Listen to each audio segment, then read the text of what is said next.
जांच के लिए आज जम्मू कश्मीर पहुंचेगी एनआईए की टीम।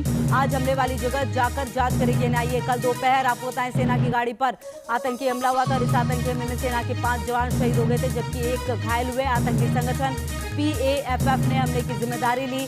जैश समर्थित आतंकी संगठन है PAFF। सेना का इलाके में सर्च ऑपरेशन लगातार जारी है।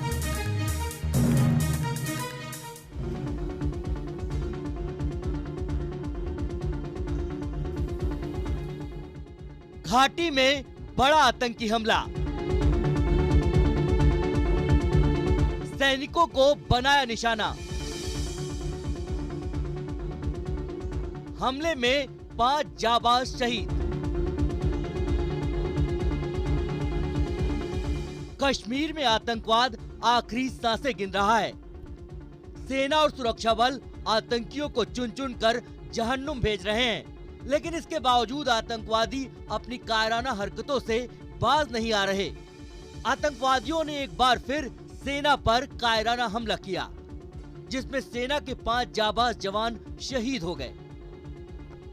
धू धू कर जल रही गाड़ी की ये तस्वीरें बता रही हैं कि ये हमला कितना भयानक था। ये हमला उस वक्त हुआ जब सेना की ये गाड़ी बिम्बर गली से पुंछ में सेना मुख्यालय की तरफ जा रही थी।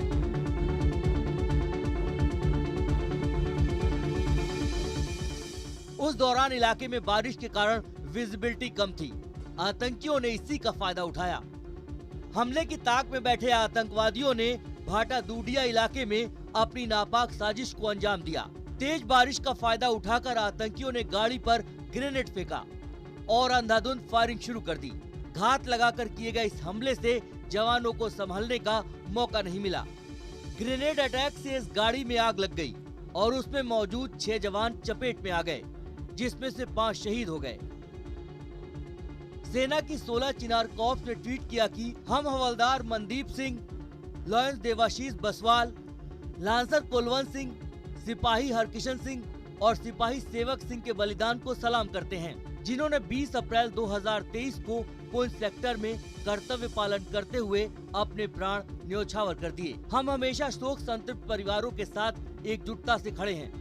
इस भीषण हमले में एक जवान गंभीर रूप से घायल हो गया। ये सभी जवान 49 राष्ट्रीय राइफल्स यूनिट के थे और इलाके में आतंकवाद विरोधी अभियानों के लिए तैनात किए गए थे। इस हमले के बाद सेना तुरंत एक्शन में आ गई। आला अधिकारी मौके पर पहुंच गए। आतंकवादियों का सुराग लगाने के लिए इलाके में ड्रोन की तैनाती की गई और इस रूट को बंद करवाकर सघन तलाशी शुरू कर दी।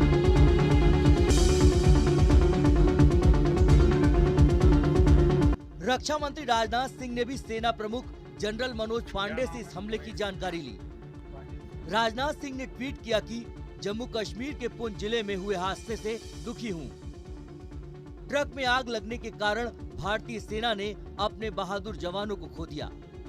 इस दुखद घड़ी में मेरी संवेदनाएं शोक संतृप्त परिवारों के साथ हैं। जिस तरह से यह हमला हुआ उसके पीछे एक गहरी साजिश साफ नजर आती है। हमले के दौरान सेना की गाड़ी पर करीब 50 राउंड फायरिंग की गई थी।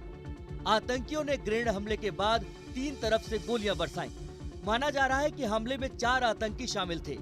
हमले के बाद जिस तरह गाड़ी में आग लगी और एक भी जवान को बाहर निकलने का मौका तक नहीं मिल पाया, उससे केमिकल या स्टिकी बम का इस्तेमाल होने की आशंका है। इसी इलाके में 14 अक्टूबर 2021 को भी आतंकियों ने हमला किया था, जिसमें तलाशी अभियान चला रहे 2 JCO समेत 9 जवान शहीद हो गए थे।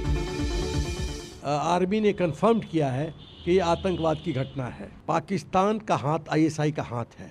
ये IED का इस्तेमाल हुआ है, इम्प्रोवाइज्ड एक्सप्लोसिव डिवाइस, जिसके तहत गाड़ी को उड़ाया गया है और हमारे जवान मारे गए हैं। इस हमले की जिम्मेदारी पीपुल्स एंटी फासिस्ट फ्रंट यानी PAFF ने ली है। PAFF पाकिस्तान के पालतू आतंकी संगठन जैश-ए मोहम्मद का एक गुट है। कश्मीर से आर्टिकल 370 हटने के बाद से ही PAFF सक्रिय हुआ।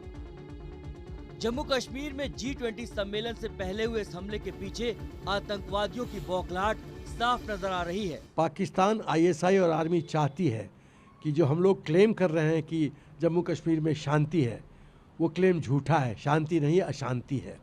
और G20 का जो मीटिंग श्रीनगर में होने जा रहा है, उनको संदेश दिया जा रहा है कि जम्मू कश्मीर सेफ नहीं है। तो ये है परसेप्शन वॉरफेयर पाकिस्तान के द्वारा जो किया जा रहा है। आर्टिकल 370 हटने के बाद से आतंकवादियों की कमर टूट चुकी है और कश्मीर में G20 शिखर सम्मेलन की घोषणा से उनको घाटी से अपना बोरिया बिस्तर उठता नजर आ रहा है।